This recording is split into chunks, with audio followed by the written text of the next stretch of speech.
Well, well, well, said Jessie. Be it mermaid or none, not what I expected. It didn't take a second glance to understand Jessie's comment. Seams lined Mother Paquita's lower jaw, and the eyes bore that characteristic flatness common to surface spots. I stepped back. Father Okombe hadn't mentioned that the abbess was a robot. Is she a post-human like myself? Jessie asked aloud in wonder. I thought I was the only one desperate enough to enter one of your churches. Mother, I said as gently as I could. May I ask about... I gestured towards her. About my incarnate shell, she said, in a way that made it clear this was something she was used to being asked about. Yes, are you... She shook her head. I'm not a robot, and I'm not a post-human, only a full cyborg. It's uncommon, I know. Most people who look like me have had their consciousness fully uploaded out of their flesh and just use bodies like this to walk around in. But my brain is still entirely human, about the only part of me that is. I was unsure how to respond to that. It's common enough in this region to see other Catholics sporting incarnate tech that bespoke adult tragedy, wartime injury, or the pollution-induced childhood deformities that I had been born with. Even among the cyborg Catholic laity, those not in the priesthood or religious life, it is frowned upon to accessorize or flaunt their body alterations in the fashion of the secular world. I got my shell before I joined the church, she said. Do you know what autism is, Father? I didn't, but Jessie's face lit up in recognition. She shrugged. It's no wonder you haven't heard of it. It used to be common, but after they started testing for it, most people like me get aborted.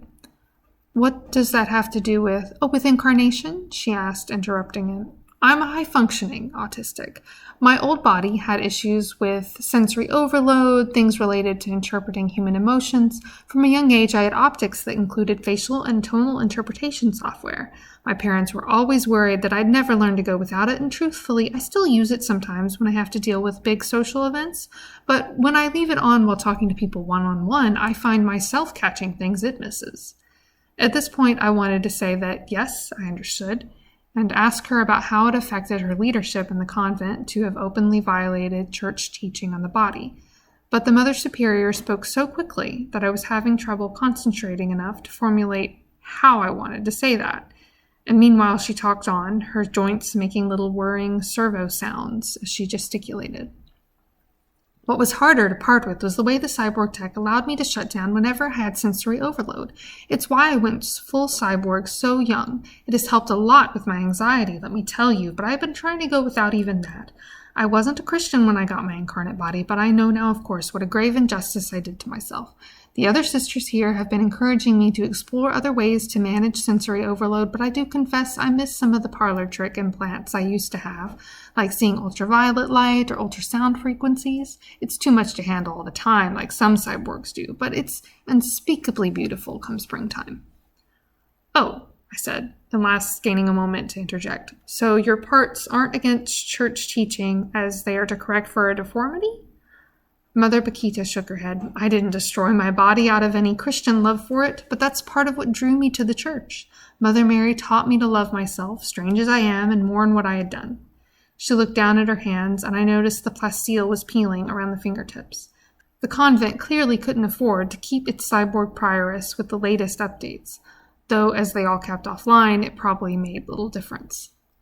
Maybe it's just because I've never met someone with autism, but I never would have guessed. You just seem to talk a lot. She nodded. Most people like me can hide it by the time we're grown, but we still feel it daily. The bells at my old convent. Ah, Father, something about the tenor of them. Every day at 3 p.m., I thought I would go mad with the anxiety. You know, said Jessie, autism was actually pretty common in my day. But if she hadn't said anything, I don't think I would have noticed either. Except for the eyes. Watch them next time you talk. They keep straying away and snapping back towards you. Many people with their condition find it difficult to make eye contact and listen. Anyways, he put a hand on his hip. Are you going to introduce me or not? Mother Paquita, can you switch off analog for a moment? She shook her head.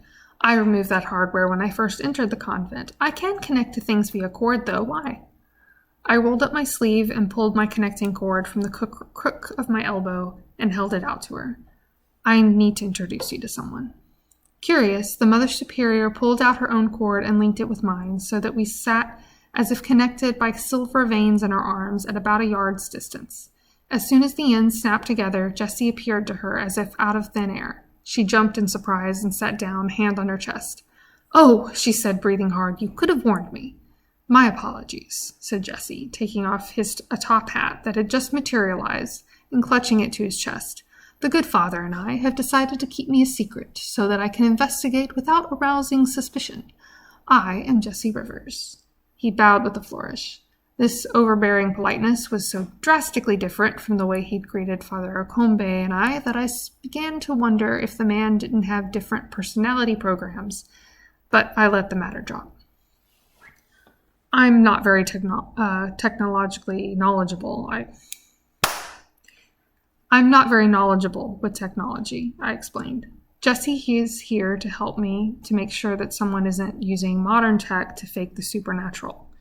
The prioress turned towards me, her eyes alight. "Is this normal now?" she asked. "Do all of the church's exorcists have secret post-human assistants?" Jessie floated around the desk so Mother Paquita would have to look at him. "No, my dear," he said. "I am far from ordinary. While our dear father has more than one consultant for cases, I am the only one he keeps in his pocket." I frowned at him. This was true, but I hadn't told him anything about the psychiatrist or the therapist we contracted out to. Had Father A.R.K? Or had Jessie been snooping through our contacts list? Mother Paquita, meanwhile, was staring at my pockets with an uncomfortable fixation. Jessie chuckled. "Figure of speech, my dear. I do hope you'll forgive me for it. I haven't met a person like yourself since my cousin died. You're quite right. In my day, your condition used to be commonplace." Mother Paquita blushed, her silver cheeks glowing a faint neon pink under the plasteel. "Well," she said, facing Jessie this time, "I confess I'm uncertain as to whether or not what's been happening is real. But if it's not, I think it's more likely to be psychological than technological.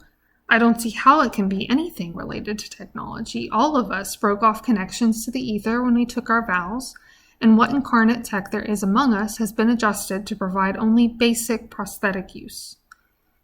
Jessie sat down in a chair across from her, or rather had his projection mime sitting, while it actually just floated above the seat. "Implants would not be a requirement," said Jessie. "There are plenty of hollow projecting drones any John and his mother could buy at a shop." "Oh, but we don't go on land. Iggy buys our supplies for us and sells our catch." "So it's true your sisters support themselves by fishing?" he asked. She nodded.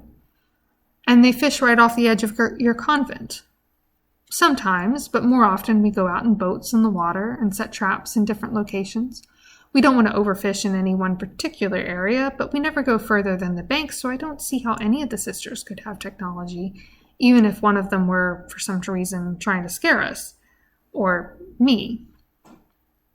I glanced in alarm at Jessie and found he was looking at me too.